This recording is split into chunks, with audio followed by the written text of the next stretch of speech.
America ने आपको कह दिया है कि इंडिया जो है हमारे लिए टेक्स प्रायोरिटी ओवर यू। उन्होंने अल्फाजों से और एक्शन से बता दिया है कि India matters for the west और तुम कम। तुम तो वैसे मैटर करते ही नहीं हो, मगर लेट्स से तुम कम। अब दार साहब गए अमेरिका। देखिए, दार साहब और हमारे जो नवाज शरीफ साहब और दूसरे भी हैं, जो अंजरदारी साहब भी, वो सब समझते हैं कि they have a very special relationship with America.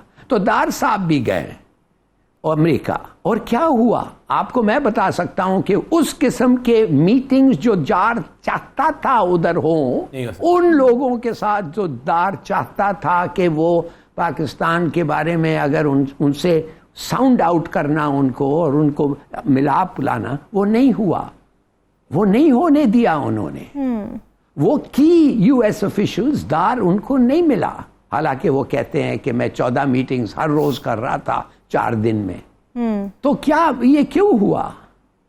ये इसलिए हुआ है कि अमेरिका जानता है कि आपकी अहमियत उनके लिए उतनी नहीं है जो इंडिया के है। और वैसे भी अगर इंडिया का भी फैक्टर नहीं होता, आप एक छोटे week economic, it's a small economically not strong और पॉलिटिकली डिवाइडेड कंट्री, तो वो नहीं समझता है कि आपका कोई खास रोल होगा। हाँ, रोल है ऑन सर्टेन इश्यूज, मगर वो नहीं जो इंडिया का है। अब आपको मैं बताता हूं, सब लोग कह रहे हैं अब शहबाज शरीफ साहब जा रहे हैं। I think this is very important. दार ने तो कुछ खास हासिल नहीं किया जब अमेरिका गया, वो खास नहीं किया। अब ये जा रहे हैं, इनके बड़े एक्सपेक्टेशंस हैं। ये तो एक 10,000 मेगावाट सोलर प्रोजेक्ट चाहते हैं कि चाइना फाइनेंस करे। क्या चाइना करेगा? क्या चाइना सीपेक की एक्सपेंशन करेगा और जितने $1 बिलियन उसने वादा किया था कमिट करने के लिए वो करेगा? जानी साहब, आज खबर ये भी आई है कि एक और इकोनॉमिक जोन बनने जा रहा है। सकते हैं? नहीं, वो उसका डिस्कशन हो रही है। बिल्कुल। तो मैं सिर्फ ये कहता हूं कि बताओ उनको जब आप उधर हैं कि हम आपके साथ आगे मिलके चलना चाहते हैं। फॉरगेट ये वेस्टर्न जो अलायंसेस हैं, हमारे लोग इधर हर वक्त वेस्ट के तरफ देखते हैं, एंग्लोफाइल्स हैं, अमेरिकन ये उनके तरफ देखते हैं। हम सिर्फ अमेरिका और यूरोप का सोचते हैं। खुदा के लिए चीन का सोचो। यही पॉइंट ओरिया साहब की तरफ से चलते हैं। ओरिया साहब, आप समझते हैं कि हमें अब फोकस पाक अमेरिका ताल्लुकात के बजाय अब जरूरी है कि फोकस अब हम अपना चीन और पाक ताल्लुकात पर रखें? देखें, ये तो पाकिस्तान के जो खैरखा हैं गुज़श्ता तकरीबन 20 साल से कहते चले आ रहे हैं कि अमेरिका हमारा नॉन ट्रस्टेड अलाई रहा है हमेशा। और जब भी अमेरिका के साथ हमने दोस्ती की है, बल्कि कभी छोड़ी नहीं, तो जब भी उसकी ज़रूरत होती थी वो हमें पास आ जाता था और हम पे ऊपर जो है भरोसा करता था। और जब उसकी काम निकल जाता था तो हमें छोड़ देता था। एन मुश्किलात के अंदर हमें उसने छोड़ा है। मैं इस पूरे के पूरे फिनोमेना जो है ना, प्रेसिडेंट जी का और पाकिस्तान का, प्रेसिडेंट जी के इस दफा तीसरी दफ़ा दोबारा कम्युनिस्ट पार्टी का सदर इलेक्ट होना, सेक्रेटरी जनरल इलेक्ट होना और फिर उसके बाद सदर बनना जो है, इस फिनोमेना को पाकिस्तान के लिए बहुत बड़ा सबक है। देखिए, होजिन ताओ यहाँ आए थे 2006 में। 2006 में अब मुझे याद अच्छी तरह बशारा मार की सैर कराते हुए चीज़ों को जब डिस्कशन करते हुए तो बाकायदा उसके अंदर चले गए थे। उसमें उन्होंने चाइना को खोला था, लेकिन उसके बावजूद भी वो एक स्टेटस को के नुमाइंदा थे। चाइना में फैक्ट्रियां लग गई थी, चीज़ें, यहाँ से लोग जाते थे और कहते कि चाइनीज जो है वो बड़े करप्ट हैं। जिस तरह का माल जिस रेट पे जाके उससे खरीद लो, ले आओ, ये कुछ बड़ी अजीब-ओ-गरीब किस्म की एक रेपुटेशन बन गई हुई थी। ये जो शख्स प्रेसिडेंट जी है, ये बड़ा पुराना वर्कर्स में था। जब माओ तुंग का कल्चरल रेवोल्यूशन आ रहा था 1966 से 76 तक, तो ये छुपा हुआ था, क्योंकि ये समझता था कि ये जो कुछ हो रहा है ये गलत हो रहा है। और ये एक फार्म पे ऊपर मजदूरी करता था और कहा जाता है कि वहाँ सिर्फ किताबें पढ़ा करता था। और ये सबसे ज़्यादा जिस शख्स से मुतासर था वो ली कुआन हू था, जो कि सिंगापुर का, जिसने सिंगापुर बदल के रख दिया था। फिर उसके बाद टाइनमेन स्क्वायर का वाक़ा 89 का याद होगा सबको। जब मुजाहरे शुरू हुए थे तो उन्होंने टाइनमेन स्क्वायर को था उसको मुकम्मल तौर पर उसमें लोगों को कत्लेआम किया था और फिर अमन लेके आए थे।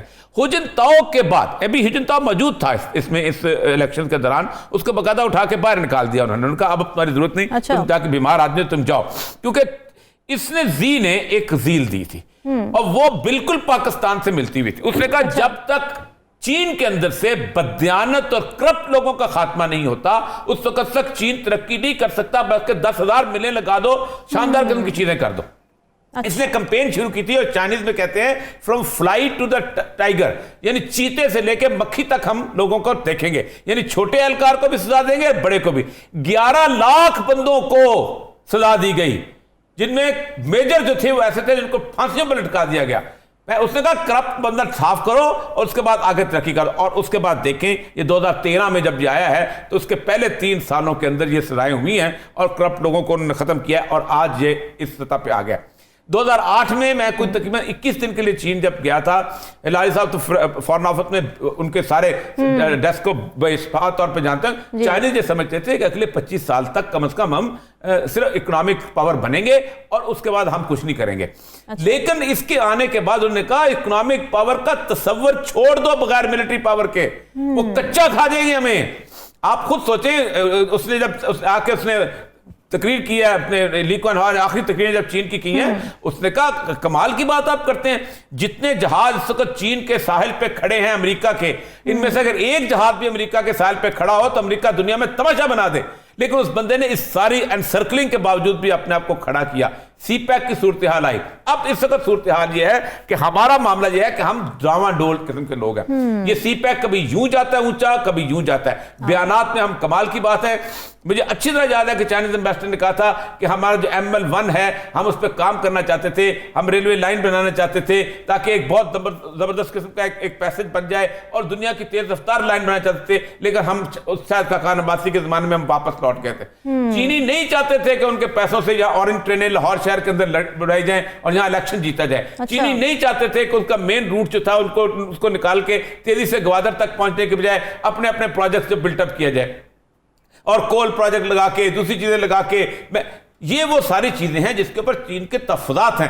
मैं आपको अंदाजा करूं कि एक जमाने में चाइनीज ने यहां तक कह दिया था एम्बेसडर ने कि अब हम बराह रास्त सूबों के अंदर जो है फंडिंग करेंगे और उनको बराह रास्त उसको देखेंगे। अच्छा। ये हमारी हालत रही है। हमारा चीन के ऊपर भरोसा जो है वो उस तरह का है कि अमेरिका ने कान मोड़ा तो हम दुबक के बैठ गए, अमेरिका ने कान छोड़ा हमने कहा चीन हमारा जार है। और ये पाकिस्तान को हलाली साहब बिल्कुल ठीक कहते हैं कि अब अमेरिका अब मुनाफकत वाली या दोगली पॉलिसी छोड़नी पड़ेगी। एक कैंप इख्तियार करना पड़ेगा, या चीन का या अमेरिका का। चीन का करेंगे तो अमेरिका को छोड़ो, अमेरिका का, और अमेरिका का कैंप जो है उसके धोखे बहुत ज्यादा हैं और उस कैंप के वफादार भी पाकिस्तान में बहुत ज्यादा है, सियासत में भी और सिविल ब्यूरोक्रेसी में। ये वो लोग हैं जो पाकिस्तान के मफाद में पाकिस्तान का फैसला नहीं करने देते। यही वजह है कि आज हम खराब है। मेरा ख्याल है कि ये तीसरी दफा अगले 2 हफ्ते में वो प्रेसिडेंट भी इलेक्ट हो जाएंगे। मेरा ख्याल है कि पाकिस्तान को रीअफर्म करना चाहिए, सोचना चाहिए। और इस मसले में मैं आपको हैरान होता हूं कि मैं आपको रसूल अकरम सल्लल्लाहु अलैहि वसल्लम की 1400 साल पहले एक हदीस सुनाना चाहता हूं। जी जी। आपने फरमाया कि बैज़ाल खराब पे दुनिया के अंदर खराबी पैदा होगी। कि आपने 1400 साल पहले बता दिया था कि चीन के साथ दोस्ती आपके फायदे में है। आपके दुश्मन का दुश्मन बनेगा वो, ठीक, आपके दोस्त का दोस्त बनेगा वो। हालत यह है कि वही जो साहब ने कहा है कि इस वक्त अमेरिका जो है वो भारत का दोस्त है। और वो जो कैमरन मंटर ने कह दिया था ना पाकिस्तान की अब कोई हैसियत नहीं, अब हमारा मैदान जंग वाघा से लेकर सिडनी तक है। असल मसला इस वक्त यह है कि पाकिस्तान को उसी पैटर्न के ऊपर चीन के साथ ताल्लुकात रख के आपको आगे बढ़ना पड़ेगा।